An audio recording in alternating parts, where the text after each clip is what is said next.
السلام علیکم ورحمۃ اللہ وبرکاتہ۔ جاوید پبلشرز میں خوش آمدید۔ آج ہم پڑھیں گے کڈز اسلامیات برائے جماعت سوم، باب ششم، ہدایت کے سرچشمے اور مشاہیر اسلام کا سبق نمبر 1، جس کا عنوان ہے حضرت آدم علیہ السلام۔ آج ہم حضرت آدم علیہ السلام کے بارے میں جاننے کے لیے دیکھتے ہیں کتاب کا صفحہ نمبر 65، حاصلات تعلم۔ اس سبق کو پڑھنے کے بعد طلباء اس قابل ہو جائیں گے کہ وہ قرآن و سنت کی روشنی میں جان سکیں کہ حضرت آدم علیہ السلام سب سے پہلے انسان اور نبی ہیں اور انسانوں کا سلسلہ ان سے چلا۔ حضرت آدم علیہ السلام کی تخلیق، حالات زندگی اور دعا کے بارے میں جان سکیں۔ حضرت آدم علیہ السلام کی زندگی سے رہنمائی حاصل کر سکیں۔ تعارف: حضرت آدم علیہ السلام دنیا میں پہلے انسان اور اللہ تعالیٰ کے پہلے نبی ہیں۔ آپ علیہ السلام ابو البشر یعنی تمام انسانوں کے باپ ہیں۔ آپ علیہ السلام کا لقب صفی اللہ یعنی اللہ تعالیٰ کا خاص بندہ ہے۔ ابھی جب اللہ تعالیٰ نے اس دنیا میں کسی بھی شخص کو پیدا نہیں کیا تھا تو سب سے پہلے مٹی کو جمع کر کے حضرت آدم علیہ السلام کو اس سے پیدا فرمایا، اور جب ان کو پیدا فرمایا تو جب یہ بڑے ہوئے تو انہی کو اللہ تعالیٰ نے نبی بنایا۔ تو جب ان کو نبی بنایا تو ان کی اولاد ہوئی، تو ان کی اولاد سے آگے اولاد چلتی رہی تو آج یہ دنیا اتنی بڑی بن گئی ہے۔ حضرت آدم علیہ السلام کی تخلیق، حالات زندگی اور دعا۔ اللہ تعالیٰ نے حضرت آدم علیہ السلام کو مٹی سے بنایا اور ان میں روح پھونکی۔ پھر اللہ تعالیٰ نے انہیں تمام چیزوں کے نام سکھائے اور فرشتوں کو حکم دیا کہ حضرت آدم علیہ السلام کو سجدہ کریں۔ کیوں حکم دیا؟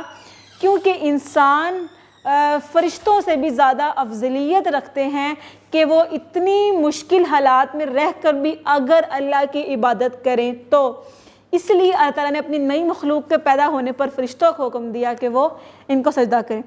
تمام فرشتوں نے حکم الہی کے مطابق حضرت آدم علیہ السلام کو سجدہ کیا، لیکن ابلیس نے سجدہ کرنے سے انکار کر دیا اور غرور سے کہا کہ وہ آگ سے بنا ہوا ہے، اس لیے وہ مٹی سے بنے ہوئے آدم علیہ السلام کو سجدہ نہیں کرے گا۔ کیونکہ ابلیس تمام فرشتوں کا سردار تھا، تمام فرشتوں سے زیادہ اس نے عبادت کی تھی۔ کہا جاتا ہے کہ آسمان پر ایک ٹکڑا بھی ایسا نہیں ہے جس کے اوپر بیٹھ کر اس نے اللہ پاک کی عبادت نہیں کی ہو۔ تو تمام فرشتوں کا سردار تھا، لیکن یہ آگ سے بنا ہوا تھا، اور انسان جس کو سجدہ کرنے کے لیے کہا جا رہا تھا آدم علیہ السلام، وہ مٹی سے بنے ہوئے تھے، تو ان کو سجدہ کرنے کے لیے، کیونکہ جب آگ جلائی جاتی ہے تو وہ اوپر جاتی ہے، اور جب مٹی کو ہاتھ سے چھوڑا جاتا ہے تو وہ نیچے کی طرف آتی ہے۔ تو شیطان نے یہ کہا کہ آگ اونچی جاتی ہے، مٹی نیچے آتی ہے، تو میں آگ سے بنا ہوا ہوں اور یہ مٹی سے بنے ہوئے ہیں، تو میں ان کو سجدہ نہیں کروں گا۔ اللہ تعالیٰ کا حکم نہ ماننے پر ابلیس کو جنت سے نکال دیا گیا، لیکن اس نے اللہ تعالیٰ سے قیامت تک کی مہلت مانگ لی کہ وہ انسانوں کو بہکاتا رہے گا۔ اللہ تعالیٰ نے اس سے قیامت تک مہلت دے دی، اور اس کے ساتھ ساتھ یہ بھی فرمایا کہ جو میرے مخلص بندے ہوں گے وہ تمہارے بہکاوے میں نہیں آئیں گے۔ اگر تم جا کے لوگوں کو بہکانے کی کوشش کرو گے، ان سے نافرمانی کروانے کی کوشش کرو گے، تو تمہاری بات وہی لوگ مانیں گے جو تمہارے ساتھی ہوں گے۔ اگر جو لوگ میری بات مانیں گے، جو میرے مخلص بندے ہوں گے، جو میرے نیک بندے ہوں گے، وہ تمہاری بات نہیں مانیں گے، اور جو تم کھو اس کا وہ نہیں کریں گے، بلکہ وہ میری بات کر کے حضرت آدم علیہ السلام کے ساتھ جنت میں ہی جائیں گے۔ پھر کیا ہوا؟ تو حضرت آدم علیہ السلام جنت میں رہنے لگے۔ اللہ تعالیٰ نے ان کی بہترین ساتھی کے طور پر حضرت بی بی حوا علیہ السلام کو بھی پیدا کیا، جو جنت میں ان کے ساتھ رہیں۔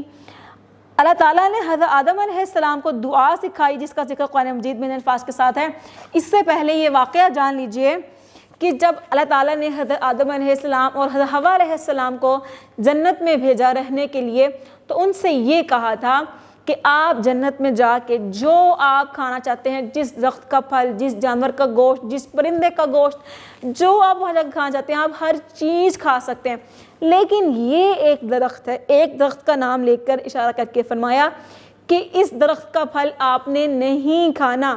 ایک درخت سے منع کیا، اور باقی کے ساری اتنی بڑی جنت کے بارے میں فرمایا کہ جو مرضی کھائیں۔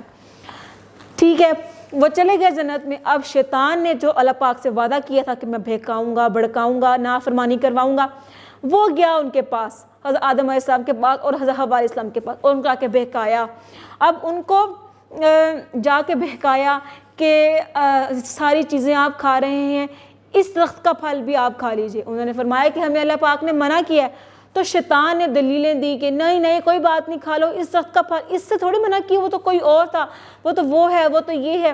اس طریقے سے باتیں کر کر کے نا، جب آپ یہ والا پھل کھائیں گے تو آپ کو لمبی زندگی مل جائے گی، جب آپ یہ والا پھل کھائیں گے تو آپ کو پورے ملک کی بادشاہت مل جائے گی، پوری دنیا کی بادشاہت مل جائے گی، آپ بڑے آدمی بن جائیں گے، اتنا کچھ کہا۔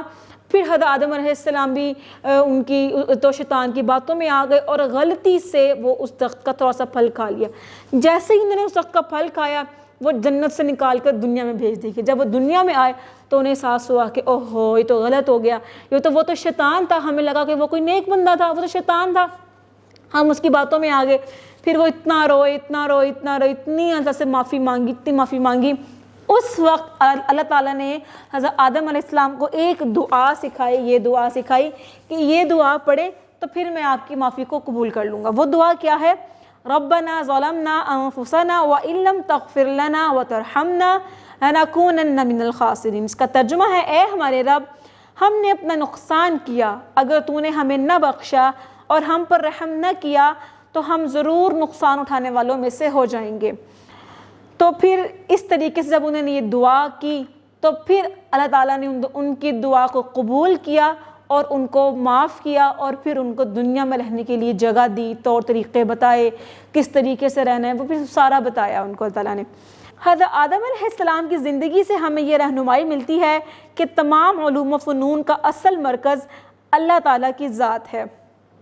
اپنے علم اور فن پر کبھی بھی تکبر نہیں کرنا چاہیے، جس طریقے سے شیطان نے کیا کہ میں سب سے بڑا عالم ہوں، میں بہت بڑا ہوں، میں ایسا ہوں، تو ایسا نہیں کرنا چاہیے۔ بحیثیت انسان اگر کوئی خطا یا غلطی ہو جائے تو اللہ تعالیٰ سے فوراً معافی مانگ لینی چاہیے، جس طرح حضرت آدم علیہ السلام نے کیا اور شیطان نے کرنے سے انکار کیا۔ ایسے نہیں کرنا چاہیے، جس طرح حضرت آدم علیہ السلام نے رو رو کے اللہ پاک سے معافی مانگی اور پھر اللہ پاک نے انہیں معاف بھی کر دیا، ایسے کرنا چاہیے۔ اب ایک سوال کا جواب کہ اللہ تعالیٰ نے حضرت آدم علیہ السلام کو کتنی عمر عطا فرمائی؟ اگر یہ سوال کا جواب آپ کے لیے چھوڑ دیا جائے، یا چلیں بتا دیتے ہیں، تو اللہ تعالیٰ نے حضرت آدم علیہ السلام کو 960 سال تک کی عمر عطا فرمائی تھی۔ ہماری ویڈیو دیکھنے کے لیے بہت بہت جزاک اللہ۔ اپنا بہت سارا خیال رکھیے گا، اپنی دعاؤں میں یاد رکھیے گا۔ مزید ویڈیوز دیکھنے کے لیے جڑے رہیں بولتی کتابوں کے ساتھ۔